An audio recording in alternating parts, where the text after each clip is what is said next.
If I sing for you, my King, come on, lift your voice. And I can't imagine why I would do this all for high, 'cause it's all to lift you high. Whoa.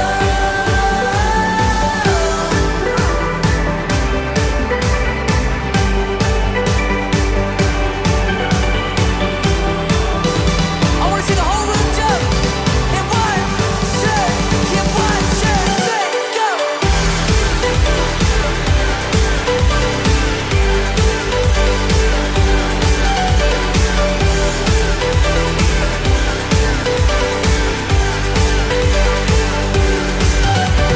I only wanna sing if I sing with everything.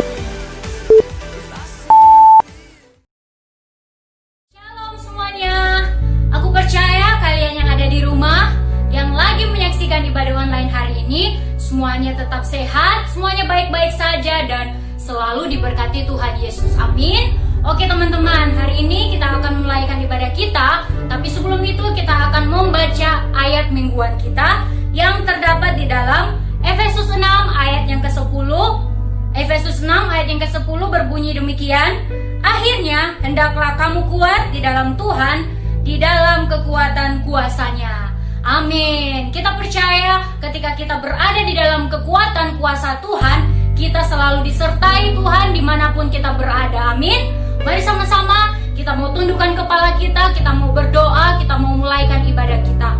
Bapa yang kekal, Bapa yang baik, kami percaya Tuhan, kalau kami hari ini sampai hari ini kami masih ada, itu semua karena anugerah Tuhan.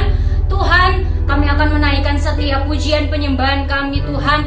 Biarlah apa yang kami naikkan Tuhan, biar menyenangkan hati-Mu Tuhan Yesus. Biar Engkau yang bertata, Engkau yang hadir di setiap pujian penyembahan kami. Terpujilah nama Tuhan, terpujilah Engkau Yesus.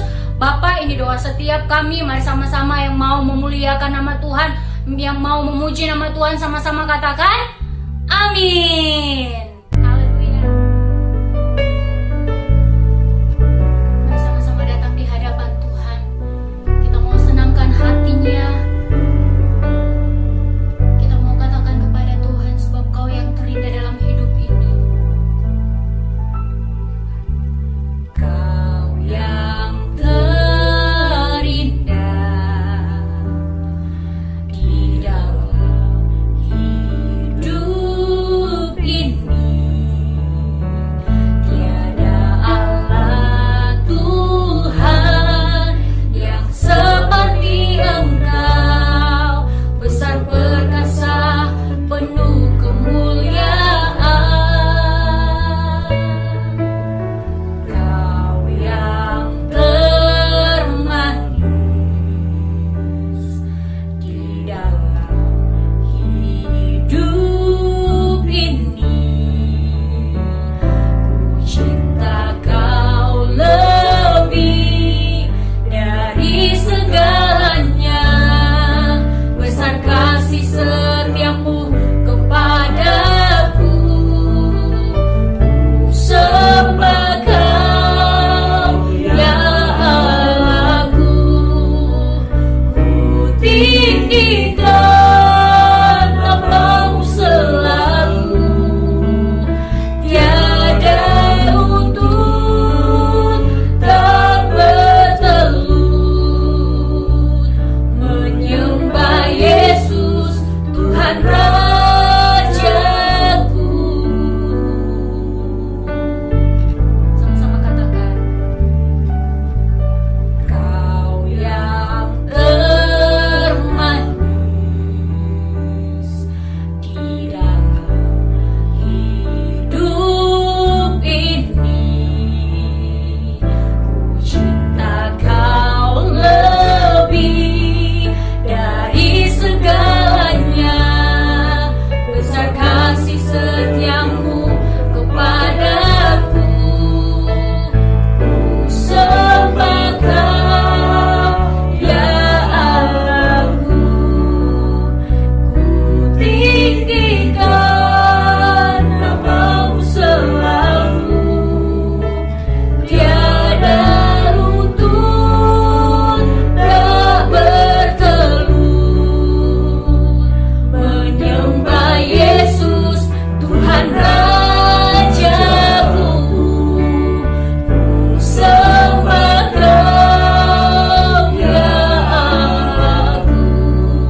siapkan hati, siapkan pikiran.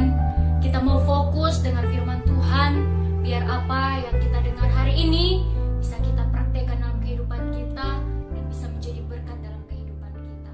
Amin. Hai teman-teman semuanya, happy Sunday di Ignited. Apa kabar? Semoga kalian baik-baik aja dan damai sejahtera terus menyertai kalian semua. Oke teman-teman, sebelum kita mendengarkan sebagian dari firman Tuhan, alangkah baiknya kita mulai ngatur posisi kita, cari posisi yang PW supaya kita bisa mendengarkan lebih fokus lagi. Oke, kita baca satu ayat terlebih dahulu ya, di Efesus 6 ayat 10. Efesus 6 ayat 10. Akhirnya, hendaklah kamu kuat di dalam Tuhan, di dalam kekuatan kuasa-Nya. Oke teman-teman, let's pray together. Tuhan Yesus, terima kasih Tuhan buat kebaikan-Mu, penyertaan-Mu, kasih-Mu Tuhan di dalam kehidupan kami Tuhan. Kami tidak pernah kekurangan sedikit pun Tuhan, dan Kau tidak pernah meninggalkan kami sedetik pun juga Tuhan. Tuhan, kami sementara kami ingin mendengarkan firman-Mu Tuhan. Engkau berkati Tuhan, Engkau berkati kami, telinga kami, berikan kami hikmat, kebijaksanaan Tuhan, supaya kami bisa mendengarkan firman-Mu, kami bisa mendengarkan apa yang Kau ingin sampaikan kepada kami juga Tuhan, supaya kami bisa mendengarkannya, merenungkannya dalam hati kami, dan kami bisa melaksanakannya dalam kehidupan kami Tuhan. Tuhan, Engkau Allah yang baik, Engkau selalu baik apapun setiap kondisi kehidupan kami, Engkau selalu baik Tuhan. Terima kasih Tuhan, in Jesus name we pray, amin. Oke teman-teman, kali ini aku akan ajak kalian buat baca cukup banyak ayat. Kalau misalkan ngantuk, cepet-cepet cuci muka, cari air minum, stay fokus. Oke, selanjutnya kita baca di ayat 2 Timotius 2 ayat 1. Sebab itu, hai anakku, jadilah kuat oleh kasih karunia di dalam Kristus Yesus. Sekali lagi kita diajak untuk jadilah kuat. Tadi di Efesus 6 ayat 10, kita diajak hendaklah kamu kuat di dalam Tuhan, di dalam kekuatan kuasa-Nya. Nah, di sini kita diajak juga untuk kuat di 2 Timotius 2 ayat 1. Tapi kita baca satu ayat lagi, yaitu di Matius 5 ayat 16. Let your light so shine before men, that they may see your good works and glorify your Father in heavens. Jadi di sini kita diajarin juga buat biarkan cahaya kita terus bersinar di sekeliling kita, supaya orang-orang yang di sekeliling kita bisa melihat kebaikan Tuhan dan bisa memuliakan Tuhan, Bapa kita di sorga. Nah, kuat dan bersinar, dua unsur yang harus kita punya agar hidup kita bisa berdampak atau kita menjadi anak Kristus, yaitu kuat dan bersinar. Kuat, kita bisa kuat dalam menghadapi segala cobaan yang ada, segala season yang ada. Kita kuat kuat untuk menghadapinya. Tetapi selain kuat, kita juga harus bersinar. Bersinar ini dimanapun kita berada, posisi apapun, mau kita di bawah, mau kita di atas, mau kita di gereja, mau kita di luar, mau kita di sekolah, mau kita kerja, dimanapun kita berada, bahkan ketika kita di rumah sendirian pun, kita harus tetap memancarkan sinar Kristus di dalam hidup kita. Nah, makanya ada pepatah yang bilang, kesaksian yang paling efektif untuk mengenalkan Kristus kepada dunia bukan cuma dari pelayanan aja, karena pelayanan cuma 2 jam doang, tetapi dari kehidupan kita, ketika kita menjalani kehidupan kita, ketika kita di sekolah, ketika kita bekerja, ketika kita di rumah, ketika kita memanggil orang tua kita, ketika kita di transportasi umum, ketika kita di luar, dimanapun kita berada. Nah, di situ kesaksian yang paling efektif supaya orang-orang bisa mengenal Kristus. Tapi ada juga di Matius 12 ayat 33-5, mari kita baca ya. Jikalau suatu pohon kamu katakan baik, maka baik pula buahnya. Jikalau suatu pohon kamu katakan tidak baik, maka tidak baik pula buahnya. Sebab dari buahnya pohon itu dikenal. Hai kamu keturunan ular beludak, bagaimanakah kamu dapat mengucapkan hal-hal yang baik, sedangkan kamu sendiri jahat? Karena yang diucapkan mulut meluap dari hati. Orang yang baik mengeluarkan hal-hal yang baik, dan pembendaharaan yang baik dan orang yang jahat mengeluarkan hal-hal yang jahat dari pembendaharaan yang jahat. Jadi, gimana caranya orang bisa mengenal Kristus? Yaitu dengan perilaku kita, dengan buah yang kita hasilkan dalam kehidupan kita sehari-hari. Gimana caranya bisa kenal pohonnya? Yaitu dengan buahnya, dengan outputnya, dengan hasilnya. Makanya jika suatu pohon kamu katakan baik, maka baik pula buahnya. Jadi jika kita benar-benar merasakan bahwa kita anak Tuhan dan Kristus ada di dalam kita, kita harus menghasilkan atau memancarkan sinar Kristus, yaitu bisa kelihatan gitu dengan hasilnya. Jadi dengan buahnya, jadi kita harus menghasilkan buah yang baik.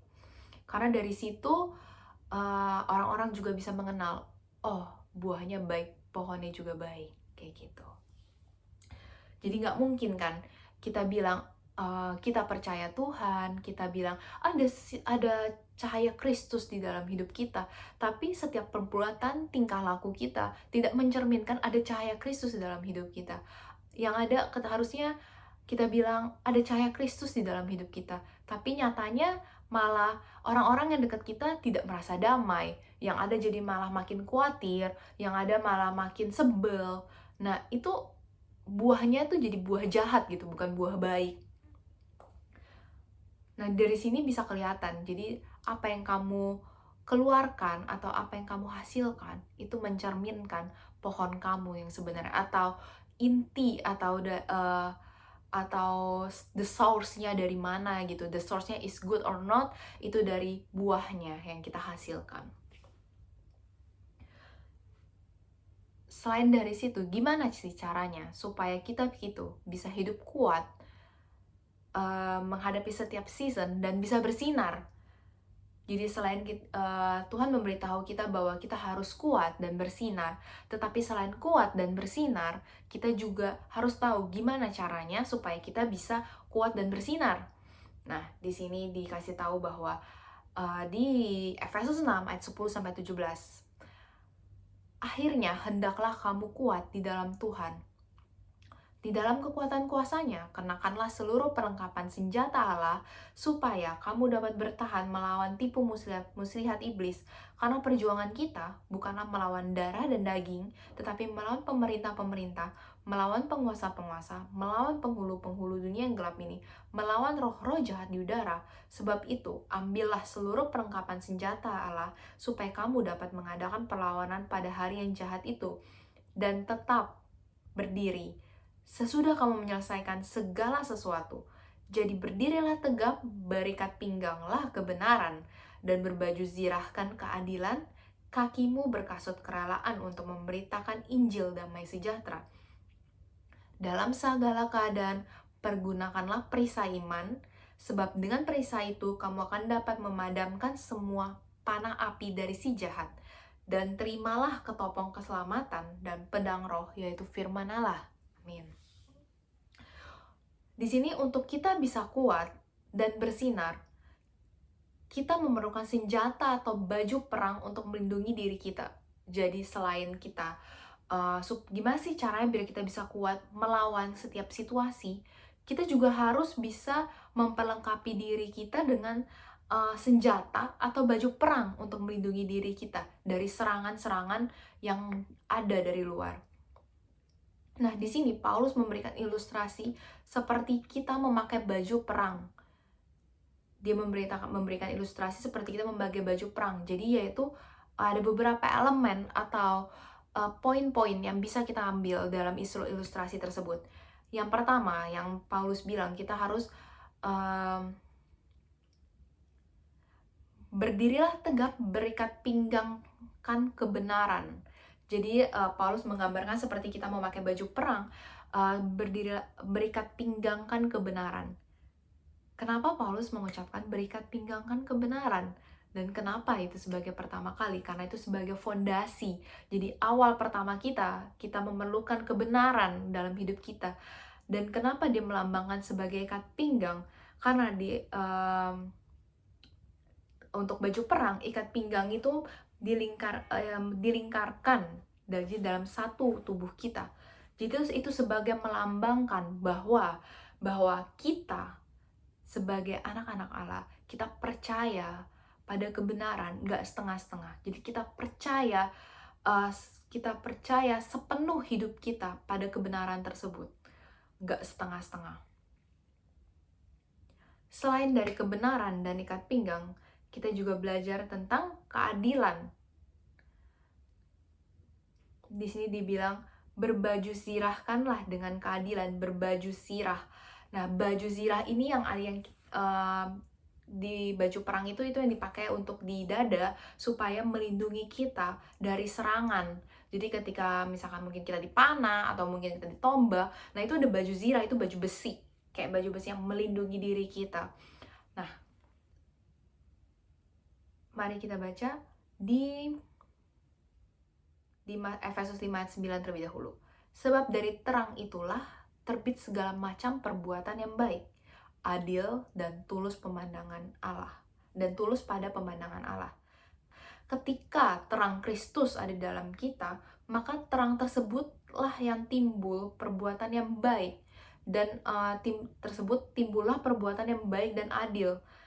Karena Tuhan sendirilah adalah keadilan itu, dan dari keadilan itu yang akan melindungi kita, sama seperti baju zirah itu melindungi orang-orang yang sedang berperang. Di Mazmur 24 ayat 5, dialah yang akan menerima berkat dari Tuhan dan keadilan dari Allah yang menyelamatkan dia.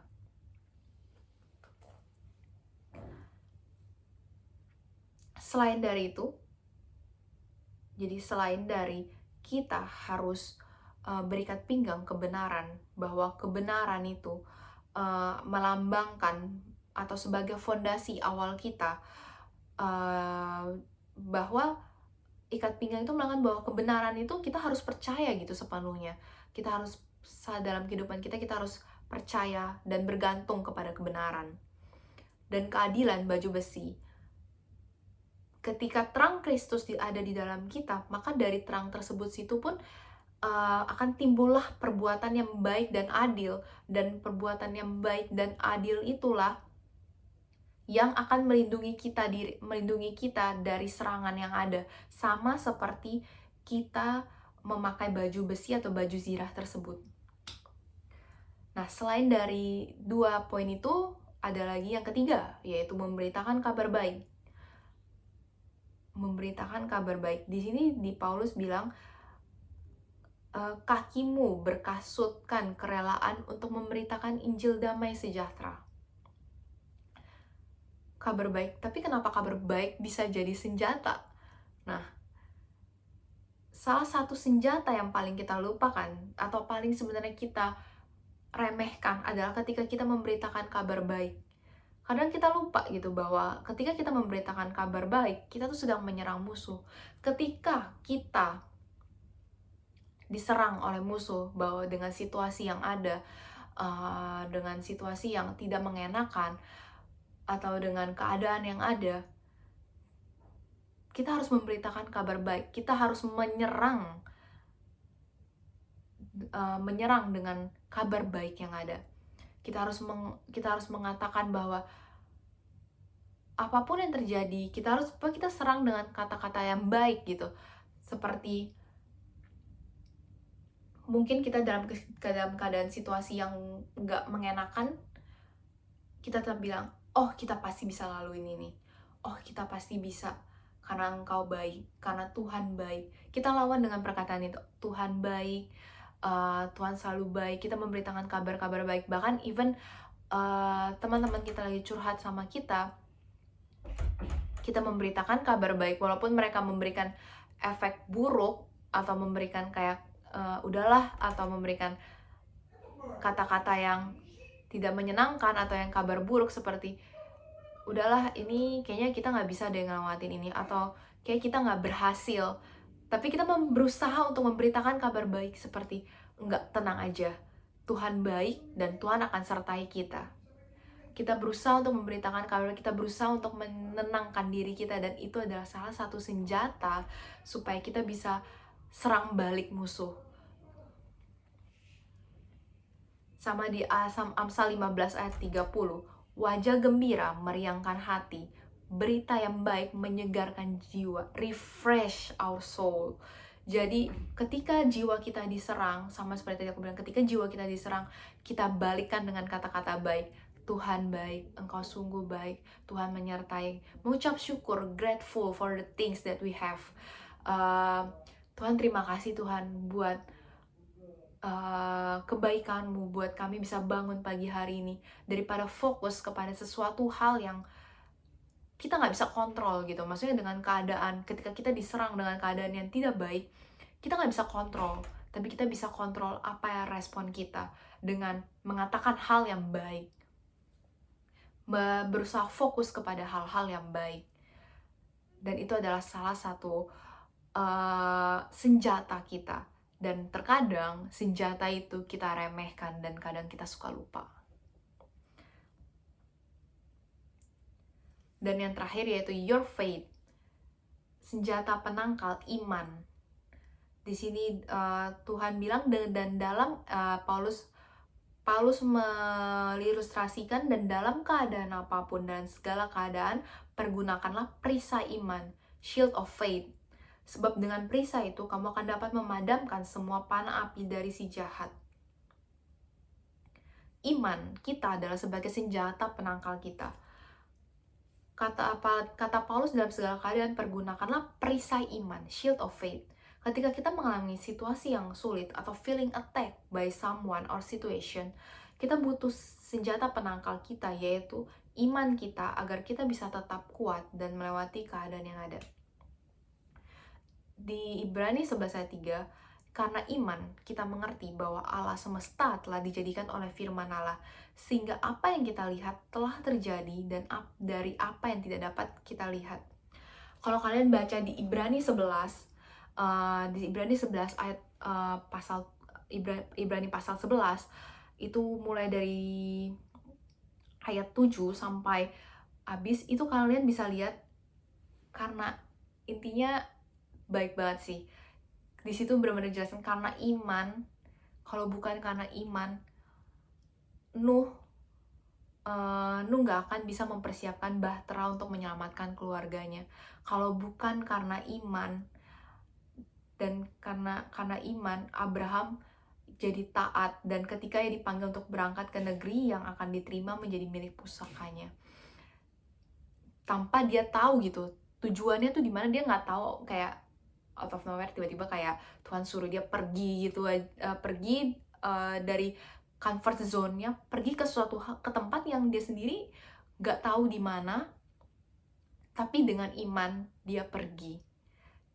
Dan karena iman itu dia juga bisa punya keturunan, yaitu dia memberikan keturunan Ishak, dan sehingga ada Ishak ada Yakub, sehingga ada Yakub ada Yusuf. Dan karena iman Yusuf bisa memimpin di Mesir. Dan karena iman juga banyak banget di situ ada karena iman Henok bisa diselamatkan. Terus karena iman banyak banget yang kita bisa ambil contohnya. Dan itu semua hal-hal yang terjadi itu semua dimulai dengan iman. Jadi jangan pernah remehkan iman, karena walaupun kita nggak kelihatan, walaupun kita nggak tahu gitu untuk kedepannya harus gimana, tapi dengan iman kita, sama seperti Tuhan bilang, walaupun iman kita kecil seperti biji sesawi, dengan iman kita bisa memindahkan gunung. Dan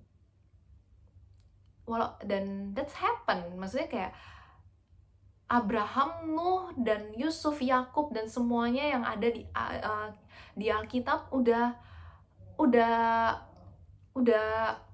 terjadi gitu. Dan maksudnya mereka benar-benar mewujudkannya, dan terjadi bahwa dengan iman mereka bisa mewujudkan itu semua. Dan itu juga terjadi pada kita dengan iman kita. Kalau kita benar-benar beriman kepada Tuhan, apa yang Abraham, apa yang Nuh, apa yang Yusuf dapatkan, janji-janji Tuhan mereka ada di dalam hidup mereka, kita juga bisa janji-janji Tuhan itu bahkan ada juga dalam hidup kita. Dan yang terakhir adalah words of God. Di sini Paulus juga menggambarkan bahwa dan terimalah ketopong keselamatan dan pedang roh, yaitu firman Allah. Jadi ceritanya di sini words of God itu pedang atau ketopong keselamatan. Senjata terakhir tapi tidak kalah pentingnya adalah firman Tuhan. Firman Tuhan itu yang akan menuntun kita kepada janji-janji dan rencananya. Jadi bukan cuma hanya iman itu untuk mempercayai segala sesuatu hal yang belum terjadi dan belum terlihat. Tapi selain itu kita juga butuh pedang, yaitu firman Tuhan, di mana kita bisa menyerang musuh atau menyerang situasi yang ada dengan firman Tuhan. Jadi dari firman Tuhan kita bisa tahu bahwa janji-janji Dia, apa yang Tuhan telah janjikan dalam kita bisa tahu dalam firman Tuhan. Oke teman-teman, dari sekian banyak 5 itu ada beberapa poin, jadi mulai di summarize. Yang pertama adalah kebenaran yaitu berikat pinggang kebenaran, bahwa kita harus percaya sepenuhnya pada kebenaran. Dan kedua, berbaju zirah keadilan, bahwa dengan adanya terang Kristus di dalam hidup kita akan berbuat adil, dan di dalam perbuatan yang adil itu akan melindungi kita dari segala hal-hal yang menyerang kita, sama seperti baju zirah yang fungsinya untuk melindungi kita. Yang ketiga yaitu memberitakan kabar baik. Salah satu senjata yang kita bisa lakukan, yang paling mudah sebenarnya kita lakukan, yaitu adalah memberitakan kabar baik gitu. Jadi ketika kita diserang dengan segala sesuatu hal yang tidak mengenakan, kita bisa ketika kita mengalami lelah, kita bisa mengutarakan kabar baik. Tuhan, Kau baik, Tuhan, dan fokus kita kepada hal-hal yang positif, yang apa yang Tuhan sudah berikan buat kita, apa yang kita punya, seperti kita bisa bangun pagi, seperti kita bisa masih bisa bernafas dengan lega. Kita fokus kepada hal-hal tersebut, dan hal-hal itu yang akan refresh our soul, dan itu akan menjadi kekuatan bagi kita untuk melewati setiap keadaan yang ada. Dan yang keempat, kita punya faith, iman, karena iman adalah salah satu senjata kita, walaupun kita tidak bisa melihat ke depannya seperti apa, tapi kita sudah bisa percaya bahwa apapun yang terjadi dalam hidup kita, Tuhan baik. Apapun yang Tuhan rencanakan, Tuhan baik, dan itu selalu yang terbaik buat kita. Dan yang kelima adalah firman Tuhan. Jadi untuk menyerang musuh, kita juga harus punya firman Tuhan. Kita harus merenungkan firman Tuhan, karena dari firman Tuhan kita tahu apa sih yang Tuhan janjikan dalam kehidupan kita. Dan gak cuma kita tahu, tapi kita merenungkannya dan kita melaksanakan dalam kehidupan kita. Kita menerapkannya, kita mengatur pikiran kita bahwa perspektif kita dengan firman Tuhan yang ada, dengan janji-janji Dia yang ada. Jadi walaupun situasi kita tidak enak, walaupun kita dalam keadaan situasi yang rasanya sulit, tapi dengan ada firman Tuhan kita percaya, Tuhan memberikan kita janji-janji bahwa kita bisa melewati ini. Tuhan memberikan janji bahwa Dia tidak akan pernah meninggalkan kita sedikit pun dan memberikan kita kemampuan. Dan dari situ, itu akan menjadi senjata atau pedang kita untuk melawan musuh-musuh yang ada atau situasi yang kita alami. Dan terakhir, kita baca di satu ayat tadi, 1 Petrus 1 ayat 6-7.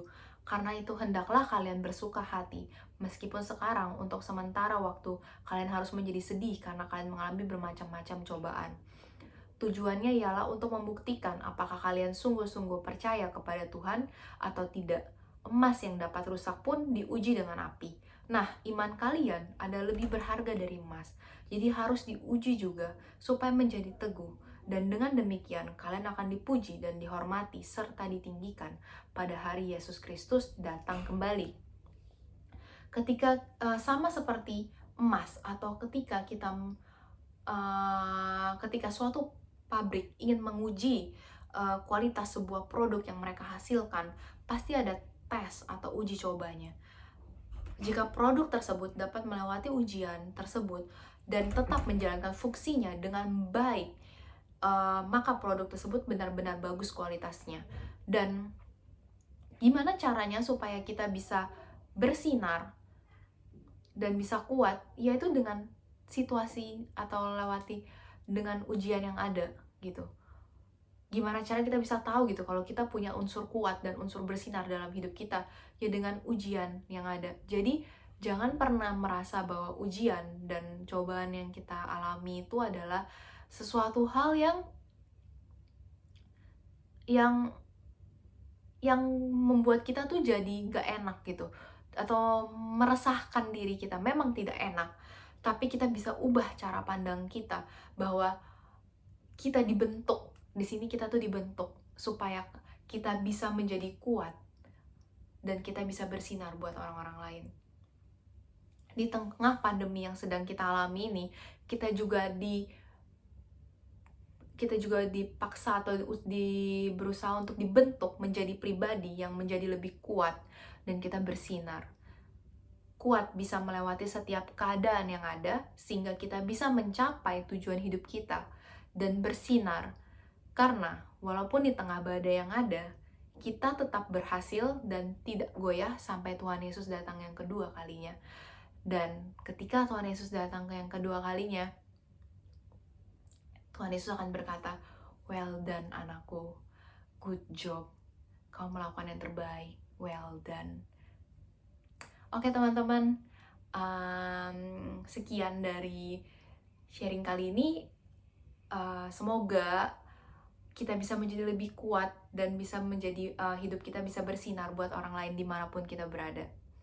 Dan ketika kita terus berusaha kuat dan bersinar, dan dari situ dan sampai Tuhan Yesus datang yang kedua kalinya, Tuhan Yesus akan berkata well done. Dan gak cuma kepada Abraham, gak cuma kepada Nuh, dan gak cuma kepada Yusuf dan kepada orang lain, tapi kepada kita juga semua. Tuhan Yesus akan bilang, well done anakku, well done. Oke teman-teman, mari kita bersatu dalam doa. Tuhan Yesus, terima kasih Tuhan buat hari ini Tuhan, buat firman-Mu Tuhan. Kami diajarkan kembali Tuhan bahwa kami harus kuat Tuhan untuk menghadapi setiap cobaan dan bersinar dimanapun kami berada Tuhan. Supaya kami bisa terus kuat dan bersinar sampai Engkau datang yang kedua kalinya Tuhan, dan Engkau merasa bangga kepada kami Tuhan. Terima kasih Tuhan Yesus, terima kasih buat penyertaan-Mu juga Tuhan buat hidup kami sampai hari ini Tuhan. Tuhan Engkau berkati juga Tuhan buat negeri kami Tuhan. Kami tahu Tuhan akhir-akhir ini banyak sekali hal-hal yang tidak mengenakan yang terjadi dalam negeri kami Tuhan. Mungkin dalam hidup kami juga, teman-teman kami juga Tuhan, mungkin ada yang mengalami kesulitan Tuhan. Tapi kami tahu Tuhan bahwa segala sesuatu yang telah terjadi dalam kehidupan kami Tuhan, ini mendatangkan kebaikan buat kami semua. Kami juga Tuhan, kami bisa dibentuk, kami bisa diproses, dan ketika kami melewati ini semua Tuhan, bukan keuntungan buat Engkau, tapi keuntungan buat kami. Jadi ketika kami melewati ini Tuhan, kami bisa menjadi lebih baik lagi Tuhan. Tuhan, kami percaya Tuhan, Engkau juga memberkati Tuhan pemerintahan Tuhan, berkati presiden, wakil presiden, berkati semua orang yang terlibat, berkati dokter, berkati suster, berkati semua orang Tuhan. Semoga kami tahu Tuhan bahwa Engkau memberkati mereka, berikan hikmat kebijaksanaan kepada mereka Tuhan, supaya mereka bisa membawa negeri ini menjadi yang lebih baik lagi, bisa melewati setiap cobaan yang ada Tuhan. Tuhan, terima kasih Tuhan. Terima kasih Tuhan buat semuanya Tuhan. Dan kami selalu ingat Tuhan bahwa dulu, sekarang, sampai selamanya Tuhan, Engkau tetap baik. Apapun situasi kami, Engkau tetap baik. Terima kasih Tuhan. In Jesus name we pray. Amin. Amin. Terima kasih semuanya. Have a blessed weekend and happy Sunday everyone. Semoga bisa menjalani hari-hari ke depan dengan lebih baik lagi. Happy Sunday.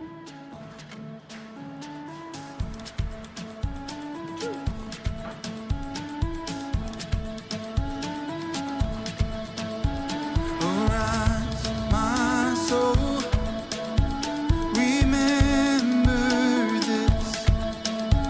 He took my sin and He buried it. No longer I who live, now Jesus lives in me. For I was dead in sin, but I woke up to see the light.